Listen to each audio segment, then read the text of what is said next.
Lagu itulah. Lalu berlaku perang Hunain. Ringkas cerita, bahagi harta rampasan perang di Ji'ranah. Ansar tak puas hati sebab Nabi bagi semua harta rampasan dekat geng Mu'allafun. Geng Mu'allaf iaitu Abu Sufyan dan bala tentera dia, seramai 2,000 orang yang baru memeluk Islam dalam Fathul Makkah, baru terima Islam. Tiba-tiba Nabi bagi semua kambing, qibas, unta, harta rampasan perang tu bagi semua ke puak-puak Abu Sufyan. Ansar terasa hati. Ni nak cerita rapatnya Nabi dengan Ansar. Lagi kita patah balik hadis. Bila malam nak tidur, Ansar menyembang dalam khemah. Orang-orang Ansar menyembang. Hai, dia kata, awak ni tak kena Rasul ni. Dia nak balik ke Makkah balik ke? Kata seorang Ansar. Nabi dah tak nak dengan kita dah ke?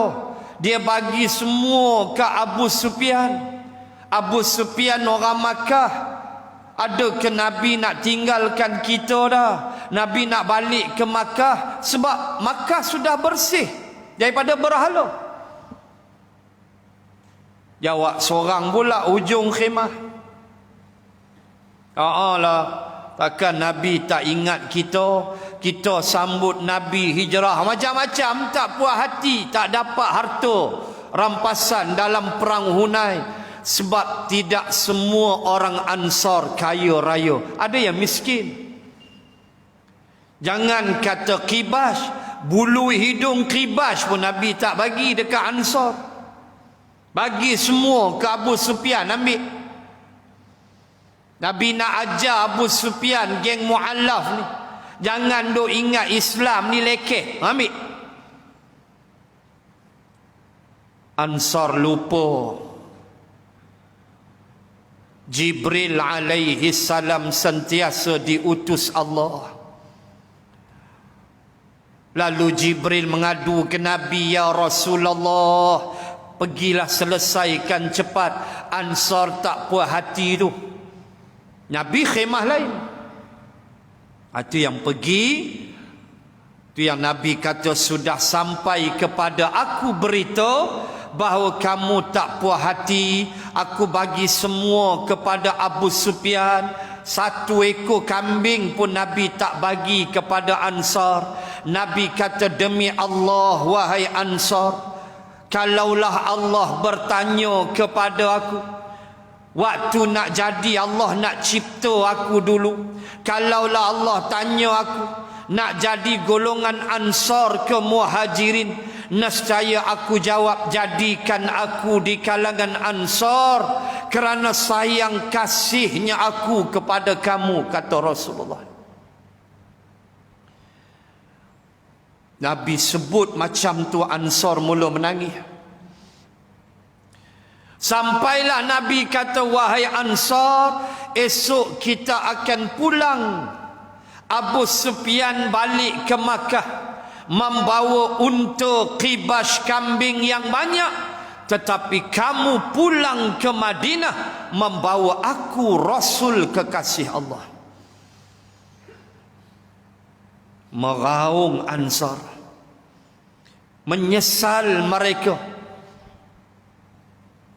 Allah, mereka menangis dan bertaubat kepada Allah kerana tak ada nilai dah Rasul bersama mereka. Apalah sangat harta rampasan perang tu, kamu ambillah, kami ada Rasulullah. Allahu Akbar. Tu dia Ansar. Baik, balik pada hadis. Lalu Rasulullah ditanya oleh para sahabat, an aktsari ma yudkhilun nasal jannah. Ya Rasulullah, apa dia perangai sifat yang bawa manusia cepat banyak ke syurga Allah? Nabi jawab dua. Nabi kata dua sifat ni kamu kena ada. Pertama, takwa Allah. Kamu mesti bertakwa kepada Allah. Takwa ni paling mudah kita nak sebut takut kepada Allah. Senang cerita. Takut kepada Allah ni pecahlah macam-macam perbahasan. Gerun dengan siksaan Allah, gerun dengan hukuman daripada Allah, gerun dengan pembalasan daripada Allah. Apakah tuan-tuan muslimat tidak tersentak jiwa apabila tuan imam membaca rakaat pertama tadi surah Al-Zalzalah? Ayat pertama aja cukup dah mendatangkan kegerunan, ketakutan, menambah iman kita kepada Allah apabila Allah sebut idza zulzilatil ardu zilzalaha. Allah bagi kita sikit merasakan sedikit goyang ketika berlaku tsunami. Dan saya rasa pagi tsunami 26 Disember saya kuliah duha di Parit Bunta. Saya masih ingat di surau Kampung Kedah, Parit Bunta, surau tepi jalan tu. Saya masih ingat saya sampai 8.45 kuliah duha pukul 9. Saya nak ambil wuduk 8.50. Saya rasa goyang, saya rasa pening, saya rasa nak muntah. Saya tengok tiang elektrik, tiang tepi jalan tu dah bergoyang. Oh, sudah. Lepas tu saya tengok ada 2-3 orang terjun daripada surau. Confirm nak mati syahid dah waktu tu. Mereka terjun daripada surau. Saya kata sudah. Saya rasa pening, nak muntah. Saya rasa dia punya shaking sikit ketika Aceh meletup sana. Terasa kita duk tengok goyang dah tiang telefon tu. Kata sudah nak kiamat ke ni? Tu hati saya tu. Fikir-fikir hari Ahad, Nabi habaq kiamat hari Jumaat. Lega. Lepas tu hati habaq. Dah kalau Allah nak buat, Allah buat lah walau hari Ahad pun. Dia main takut. Kita rasa sikit lah. Pening lah. Yang terjun surau, lompat terus. Surau tu tangga 5 ke 6. Dia punya lompat. Saya ingat kalau tangga 30 dia tak berani. Pakai hospital Parit Bunta jawab dia. Pucat lesi saya kuliah. Waktu tu pun dah tak berapa sedap perut. Kira berhenti habis awal macam PKPP jawab dia. Malam ni kita waktu kecederaan sikit. 8.40 saya berhenti. Injury time 10 minit. Tuan-tuan, kita rasa sikit. Kita tengok gempa di Tokyo, di Japan, di Kobe. Ingat gempa bumi di Kobe. Highway bertemu. Berapa skala Richter? Baru 7, baru 8. Gempa bumi di Mexico City baru 8 point something. Allah kata zilzalaha. Kami goncang bumi dengan segoncang-goncangnya. Bukan main-main. Tak ada rasa gerunkah kita? Wa akhrajatil ardu athqalaha. Waktu tu dia keluar semua habis. Keluar ketui mah. Keluar kalau buka tafsir. Keluar minyak. Keluar. Waktu tu tak teringin dah. Wa qala al-insanu ma laha. Berkatalah manusia, ni awak ni ma laha, pasal apa ni? Sambil duk isap okok depa menyembang. Okok isap juga. Tengok ketui emas keluar, tengok minyak keluar, tak ada selera dah waktu tu nak ambil. Allahu Akbar. Sebab itu takut kepada Allah, taqwa Allah.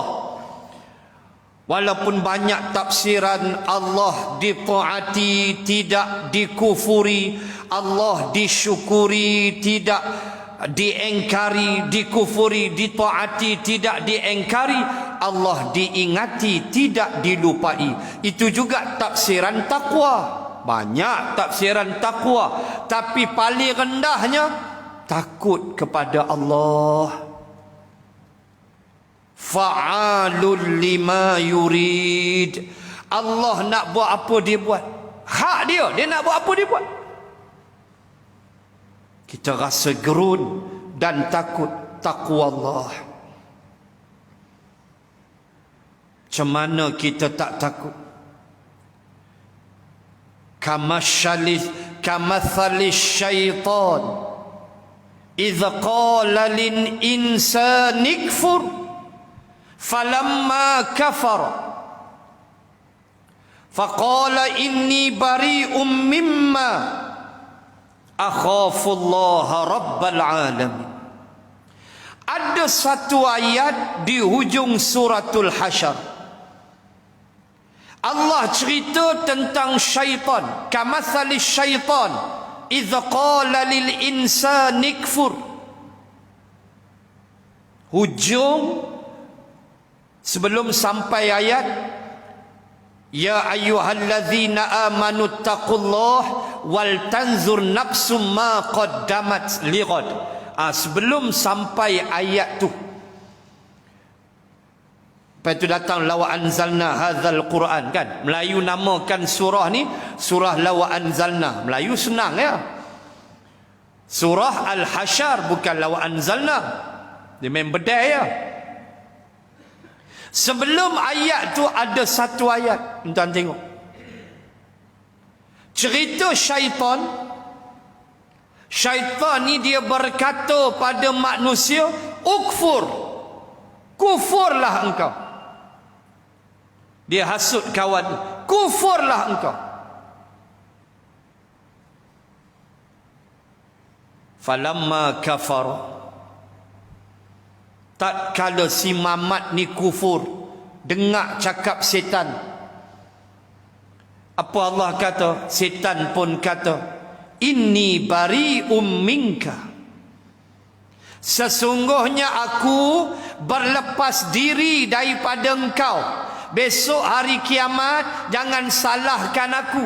Engkau sesat, pasal apa ikut aku? Sebab engkau punya pasal lah. Kurang begitulah. Kau jangan blame aku besok dalam neraka sebab engkau sesat. Engkau lah yang bodoh ikut aku. Bari'um minka, bara'ah makna membebaskan diri, pembebasan. Bara'ah, bari'un, aku melepaskan diriku. Barrah, kalau kita gaduh dengan Pak Arab, kan, Pak Arab dia marah kita, dia dah habis marah dah, dia kata apa? Barrah. Barrah ni makna hamba-hamboi aku tak mau tengok muka hang. Melepaskan diri. Barrah. Bara'atun minallahi wa rasulihi. Surah At-Taubah dinamakan juga surah Bara'ah, iaitu Allah dan Rasul berlepas diri daripada musyrikin Makkah. Baik, setan kata apa? Inni bara'um minka, bari'um minka, aku melepaskan diri aku daripada engkau. Lalu dia kata, inni akhafullaha rabbal alamin, sesungguhnya aku takut kepada Allah, Tuhan sekalian alam. Mari kita renung sekejap. Setan yang confirm masuk neraka, syaitan yang confirm ahlun nar, disebut Allah. Dia pun ada sifat takut kepada Allah. Cuma dia jahat, maka Allah humban dia dalam neraka kekal abadi selama-lamanya, umur dia panjang sampai hari kiamat. Nak sebut ayat tu ajar kita, syaitan pun ada perasaan gerun dan takut kepada Allah. Kaifa haluna, bagaimana kita semua? Kaifa haluna, bagaimana hal kita? Bagaimana khabar keadaan kita? Adakah kita rasa kita tak perlu takut kepada Allah? Tak ada perasaan gerun, perasaan risau kalau melanggar perintah Allah. Tak ada perasaan takut kalau melewat-lewatkan solat. Umpama contoh, tanpa alasan dilewat-lewatkan solat. Tak ada alasan saja. Ada tak perasaan gelisah? Zuhur 1.12 pergi semayang pukul 3. Tak ada alasan pun, saja-saja. Tak elok, berdosa walaupun ada waktu semayang lagi.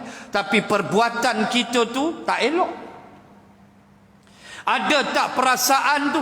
Takut ketika kita melalaikan solat tu, katakanlah waktu tu Allah ambil nyawa.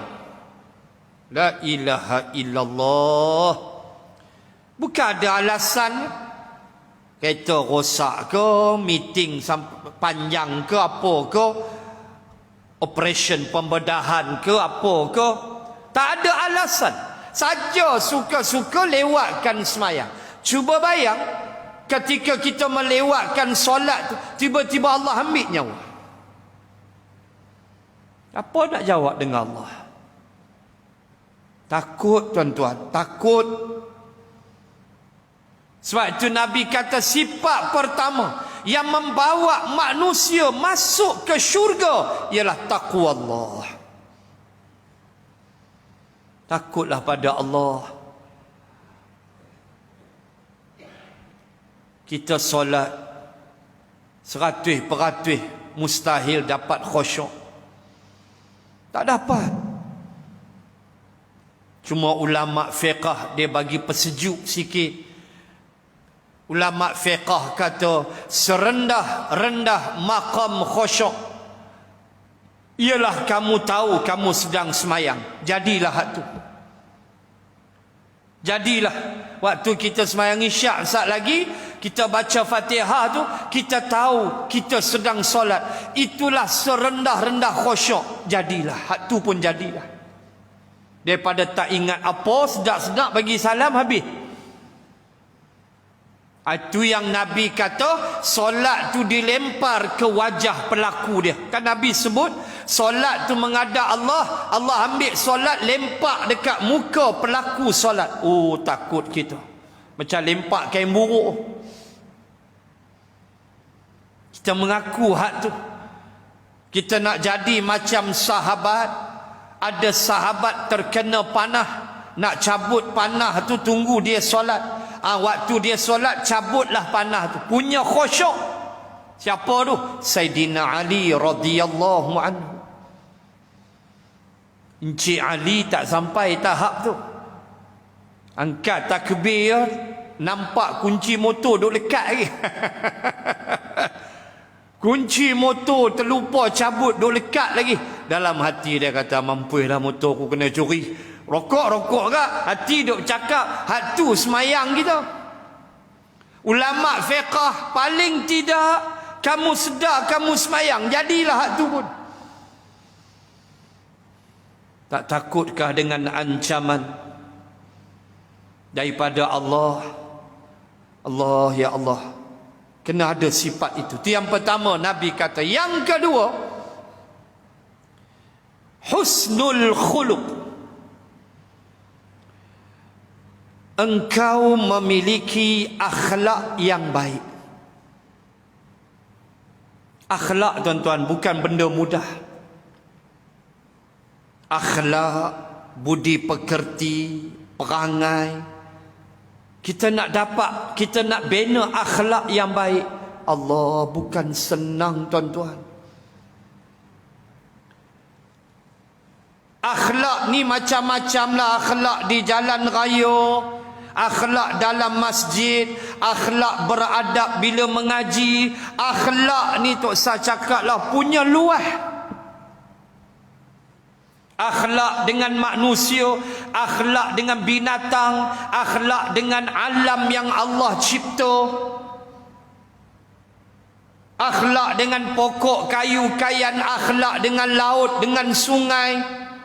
Pi lempak sisa toksik dalam sungai. Tu empat beradik tu. Kalau kena dakwa. Salah tak salah bicaralah. Pi dakwa empat beradik tu. Sungai baru-baru di Selangor tak ada air. Tak ada akhlak. Islam dia cukup tekan persoalan akhlak. Sampai Nabi kata innama bu'ithtu liutammima makarimal akhlak. Dalam duk banyak ajaran Nabi ni, kita baca Quran, Nabi ini sirajam munira, Nabi ini pelita yang menerangi, Nabi ini da'iyan ilallah, Nabi ini da'i penyuruh ke jalan Allah. Banyak cerita tentang Nabi. Salah satu Nabi sebut, aku ni Allah bangkitkan untuk apa? Untuk aku ni liutammima makarimal akhlak, untuk aku mengajar kamu menyempurnakan akhlak yang mulia. Husnul khuluq. Dan kita mengaku nowadays, al-an, at present, akhlak semakin hancur. Ni kita kena admit. Akhlak anak-anak muda yang tak reti hormat orang-orang tua. Berapa banyak? Akhlak orang lelaki yang tak reti hormat orang perempuan. Ini semua cukup banyak. Paling kita cukup takut tiada berakhlak dengan agama Allah ini. Sebab itulah Allah Rasul pertekankan sampai Nabi kata cepat kamu ke syurga bila kamu punya akhlak yang baik. So saya tak perlu hurai, semua tahu apa dia akhlak, budi pekerti, perangai mau baik. Sampai Allah pesan dalam suratul Qasas, wa ahsin kama ahsanallahu ilaik. Kamu kena buat baik dengan manusia seperti mana aku buat baik dekat kamu. Allah beritahu kita. Wa ahsin, suratul Qasas ayat 77. Kamu buat baiklah dengan orang. Kama ahsanallahu ilaik, seperti mana aku ni Allah buat baik dekat kamu. Apa yang Allah tak buat kat kita. Sampai antara asmaul husna, nama Allah ialah Al-Bar. Al-Bar ni mudah cerita, Allah suka buat baik. Cubalah tuan-tuan renung sepanjang tuan-tuan hidup. Mampukah kita mengira kebaikan Allah kepada kita?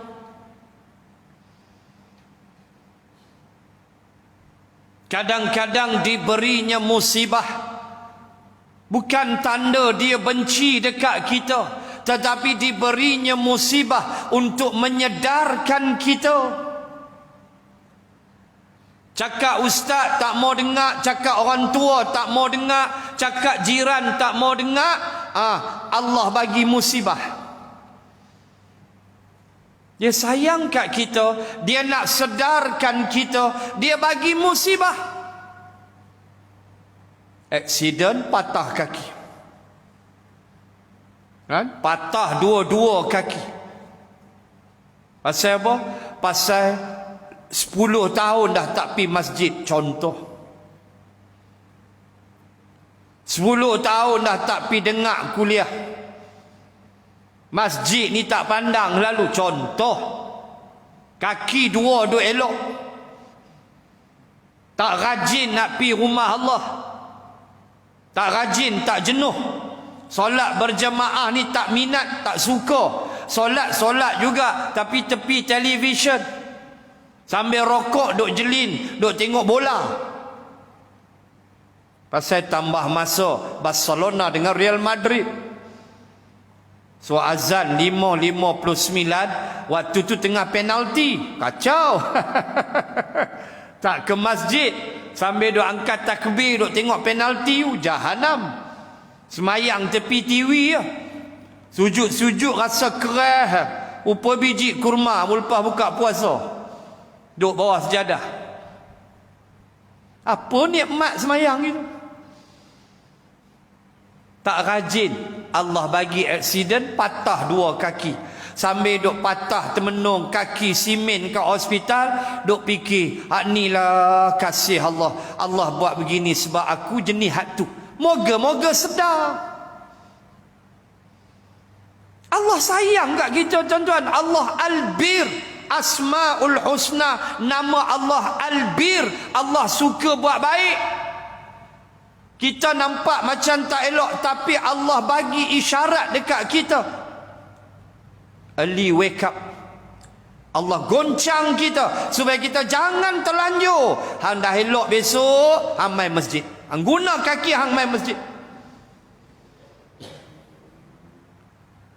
Niaga kaya raya sampai tak ingat zakat keluar, alhamdulillah. Tapi dengan fakir miskin, dengan ni dia tak berapa sangat. Zakat perniagaan tu keluarlah. Tapi jenis bakhil ni, nak derma tak berapa, mahat tafih tak berapa pandang, masjid tak berapa nak bagi. Allah sayang, dia bagi kita susah berniaga. Penghabis dia bagi bankrupt. Nah, dah bankrupt baru sedar ke diri. Kereta kena lelong, rumah kena lelong. Ada tak orang kena macam tu? Ada. Dan dia patah balik. Tu cara Allah. Allah sayang ke tu? Ya. Allah bukan zalim kita, tu tanda Allah sayang. Kalau dia biar kita mati dalam keadaan begitu, habis. Dia goncang kita biar kita sedar. Macam-macam cara Allah buat nak sedarkan kita. Maka Allah kata, wa ahsin kama ahsanallahu ilaik. Kamu buat baiklah pada orang lain macam mana aku buat baik kat kamu. Tak ada berkira Allah dengan kita. Begitulah kita dengan manusia. Buat baik. Kalau dia salah, kita perbetulkan. Tegur dengan cara elok. Kalau dia susah, kita cuba bantu. Kalau dia minta nasihat, kita bagi sekadar mana kita tahu. Buat baik, ini Allah perintah. Sebab ending kita tak tahu. Itu yang Imam Ghazali pesan, jangan kamu pandang hina pada orang yang berbuat dosa. Bukan makna kita redha dengan dia, dah. Dengan dosa tu dah. Tetapi kita takut dengan hadis Nabi, ada manusia yang beramal, dia dengan syurga sejengkal. Shibrin punya dekat. Nak kata amal dia tu, takdir Allah mengatasi, kata Nabi.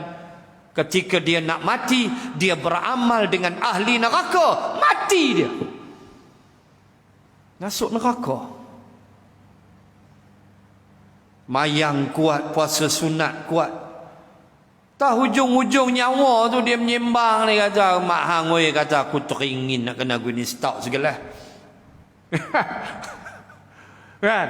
Asyik kena teh tarik, kopi tarik. Teh tarik, kopi tarik. Aku ingat nak kena guni stok tarik segala. Asyik tengok aja, mau sekali mau hai juga dia kata. Hampir.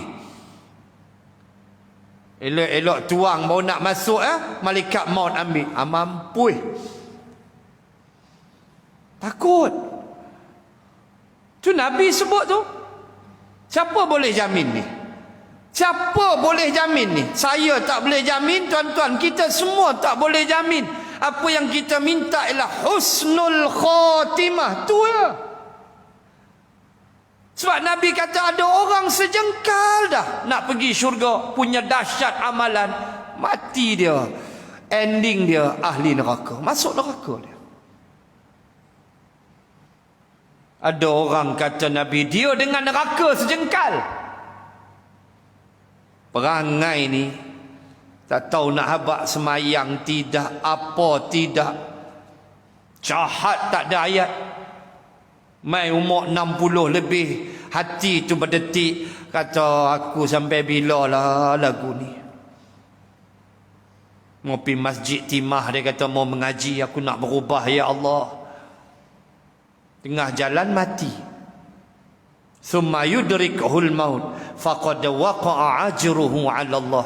Di tengah jalan, kata Allah, dia ditimpa dengan kematian, maka Allah kata pahala dia dapat.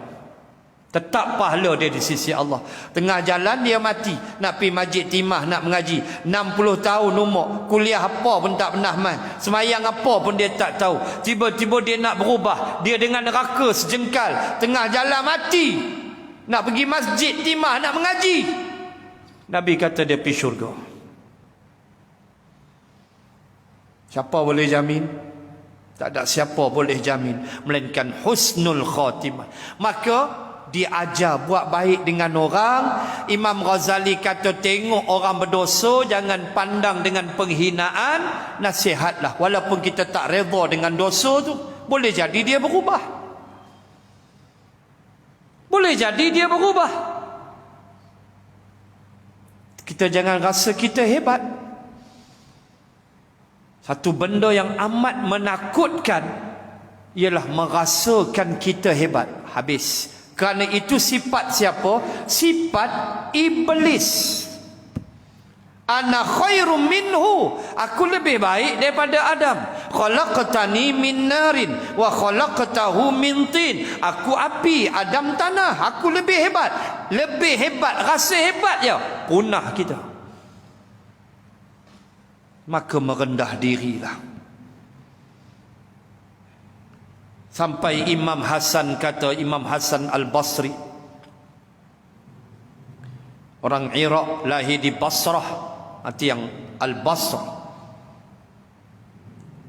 bukan Basri. Basri itu bukan nama, Basrah tempat dia lahir.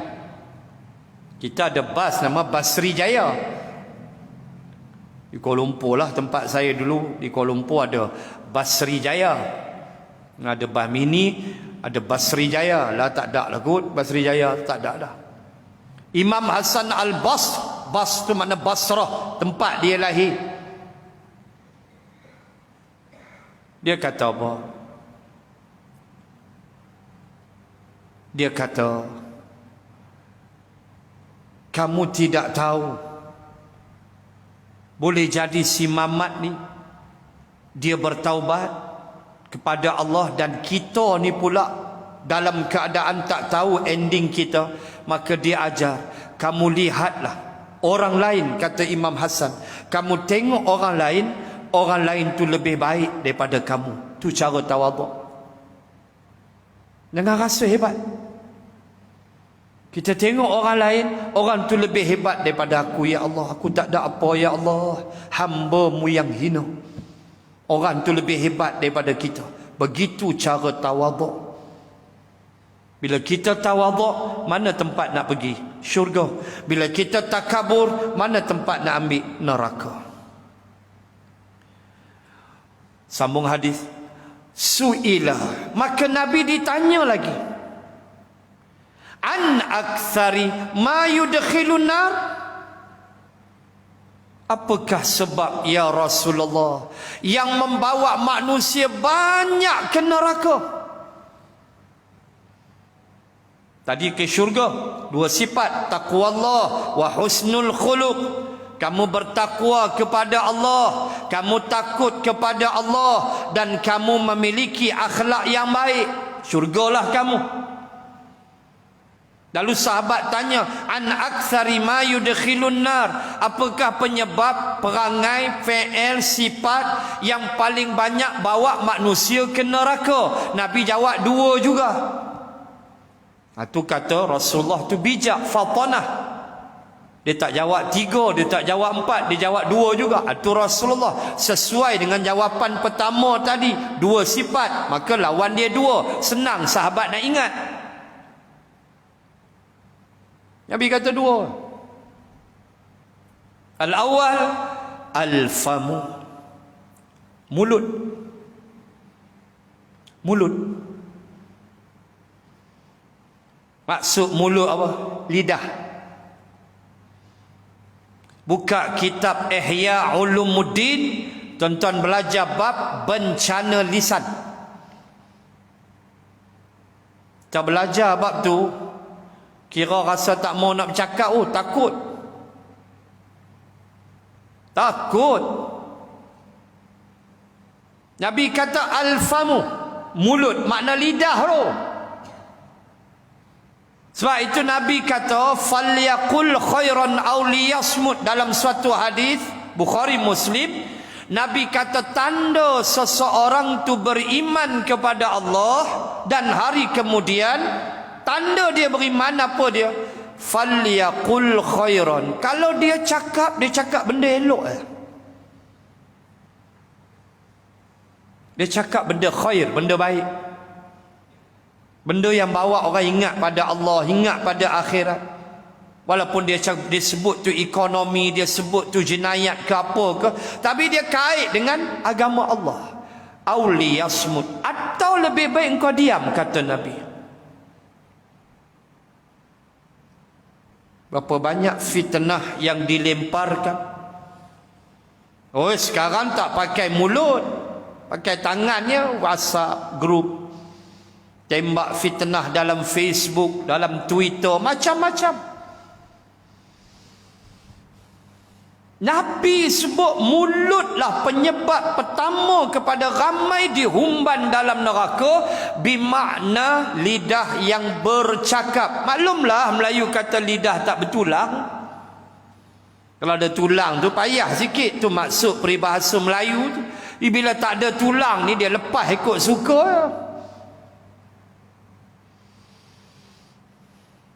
Tuan-tuan muslimin muslimat, orang yang benar-benar beriman adalah manusia yang tahu menghargai lidah dia. Kalau dia nak menyembang pun dia sembang benda elok. Kalau dia tersembang benda tak elok, dia istighfar cepat. Itu orang beriman. Sebab itu kita mesti menghargai sekeping lidah yang Allah sebut walisana wa syafatain. Aku buat kamu sekeping lidah dan 2 ulas bibir. Kalau tak ada bibir payah nak bercakap. Walaupun ada lidah, bibir kena ada. Sebab tu Allah sebut wasyafatain, musyafahah. Budak-budak kalau exam, musyafahah makna menghadap ustaz tu, hang mengaji, ustaz nak dengar. Beradab dengan tok guru, musyafahah, baca Quran. Daripada kalimah syafatain makna bibir, 2 ulas bibir. Sekeping lidah. Kalau ada lidah, bibir tak ada, habis juga, tak boleh bercakap. Kena ada bibir. Kalau hitam bibir tu, isap okok lah, confirm. Hitam campur lebam, tu okok lah. Tuan-tuan, kita nak sebut, bila kita bercakap, tolong tapih. Imam Syafi'i kata, berfikirlah kamu sebelum bercakap. Imam Syafi'i pesan, sebelum bercakap tolong fikir dulu, jangan main hentamnya. Bila tak fikir tu risiko dia besar. Sebab itu Nabi tak bagi seorang hakim menjatuhkan hukum dalam keadaan dia sedang marah. Waktu dia marah, dia jatuh hukum. Nabi tak bagi. Takut nanti dia jatuh hukum tak betul tengah marah. Fikir dulu. Kita suami isteri jaga, fikir nak cakap. Jangan duk bergurau tak ketahuan, bergurau bab tolak, bergurau bab cerai, fikir walaupun bergurau jatuh tolak. Nauzubillah. Walaupun boleh rojok dalam masa iddah, tapi Islam dia jaga sungguh lidah ni. Jangan mencaci orang. Nabi tak bagi caci orang, memaki hamun orang. Nabi tak bagi. Islam tak bagi caci keturunan orang. Ni apa punya mamak tongkang mana mai ni, duk hina kawan, caci keturunan orang. Islam tak bagi. Tak gunanya mamak tongkang. Kari mana dia makan, ampah habak mamak tongkang, hina dia. Caci tak boleh. Islam tak bagi caci makanan. Tak nak makan, tolak tepi, jangan caci makanan. Islam tak bagi caci sembahan orang kafir. Dia nak pikui Kavadi ke Subramaniam punya dewa ke, dia punya pasal. Jangan kamu caci, kata Nabi, nanti dia mencaci Allah. Ni Islam aja. Tambah caci orang. Salah apa betul, caci jangan. Salah beritahu salah. Mencaci Islam tak bagi. Lidah jaga. Sampai dalam hadis yang lain, berapa ramai manusia, kata Nabi, disembam dalam neraka kerana hasil tuaian lidah-lidah mereka. Buat fitnah dekat orang, wajib minta maaf pada orang yang kita fitnah.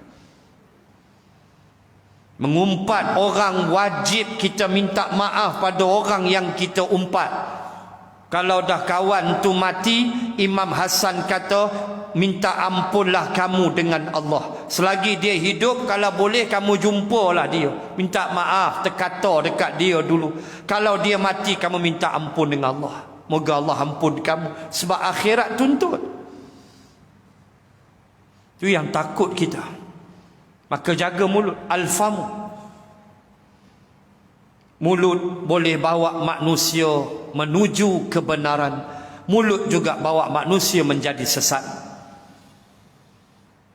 Nak cakap, fikir. Satu.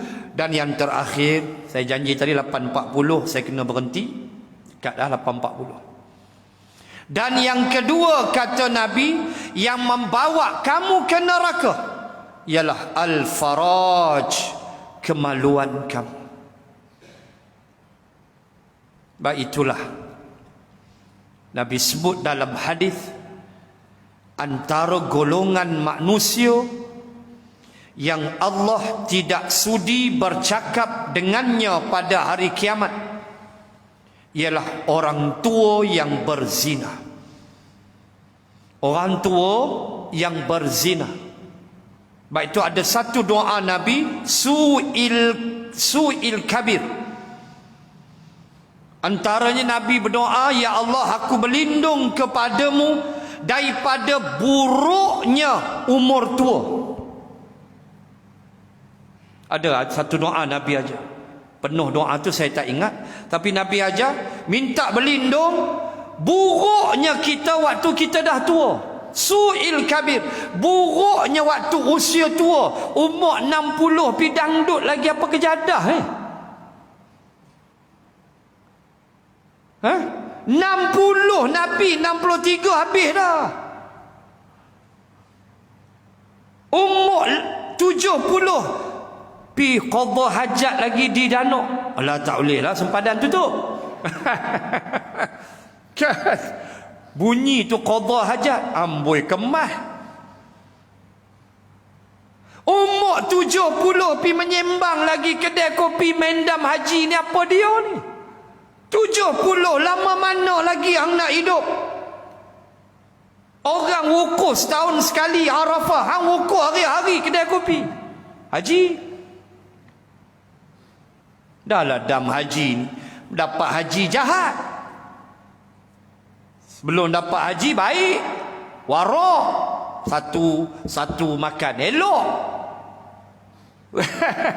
Sampai hujung boleh haji, satu kepala lagi serban sudah pakai. Ni dia punya langkah makan. Ada pengajaran juga haji dam tu pun. Nak abang kata ada Pak Haji perangai lagu tu, berlambak. Balik haji tak ketahuan perangai. Sebelum haji isap Benson, balik isap Marlboro. Kemah Haji Marlboro sebab dia duk ingat mabur ataupun mabrur. Mabur terbang, mabrur. Marlboro jawab dia. Nabi kata jaga kemaluan. Sampai sahabat bila Nabi dalam hadis lain, Nabi kata sesungguhnya ia adalah sedekah ketika disalurkan kepada kebaikan. Jadi sedekah dapat pahala. Suami isteri bercampur dapat pahala. Sahabat tanya, ya Rasulullah, hak tu pun boleh pahala? Sahabat tanya. Nabi tanya balik, bagaimana kalau salur ke tak elok berzina, dapat dosa tak? Nabi tanya. Sahabat kata, ya. Gitu.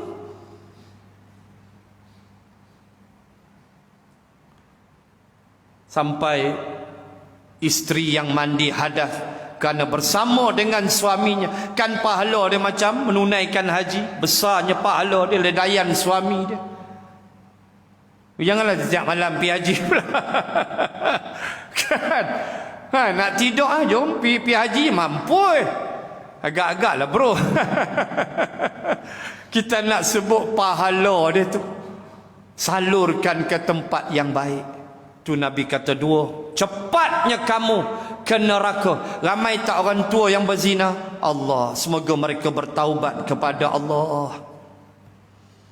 Takut kita. Ini dua jalan. Al-famu wal faraj. Mulut dan kemaluan membawa kamu masuk ke dalam neraka paling banyak sekali. Taqwallah wa husnul khuluq. Kamu takut kepada Allah dan kamu punya akhlak yang baik. Itulah yang membawa kamu banyak ke syurga Allah.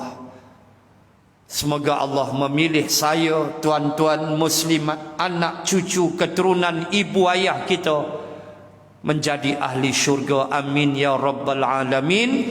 Berhimpun semuanya di dalam syurga Allah kekal abadi selama-lamanya. Sekadar itu dulu untuk musim PKPP. Kita tak boleh berpanjang-panjangan. Kita kena patuh kepada ulil amri kita. Apa yang pemerintah sebut, patuhlah. Jangan ada kita dengar dapat maklumat ada yang komplain semayang jarak-jarak ni, ada yang komplain. Tak sahlah. Ikut kata pemerintah. Ikut kata pemerintah. Walaupun kita rasa macam tak berapa selesa, jauh benar 1 meter, tapi pemerintah, alim ulama, majlis fatwa, mereka lebih ilmu daripada kita. Ikut saja. Jangan doa abang ini sunnah WHO pula dah.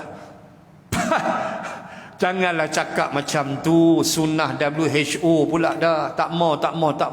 Kita patuh kepada ulil amri kita. Apa dia abang? Kita ikut kerana mereka lebih ilmu daripada kita. Hak kita ikut saja.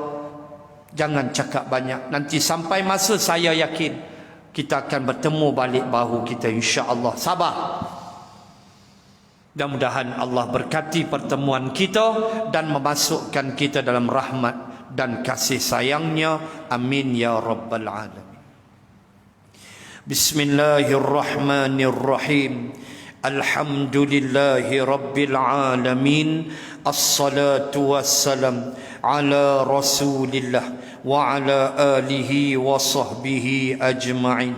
Allahumma zidna ilman warzuqna fahman. Allahumma rzuqna fahman nabiyyin wa hifzal mursalin. Allahumma ij'al jam'ana hadha jam'an marhuma wa tafarruqana min ba'dih tafarruqan ma'suma. Wa sallallahu ala rasulillah wa ala alihi wa sahbihi wa baraka wa sallam. Walhamdulillahi rabbil alamin.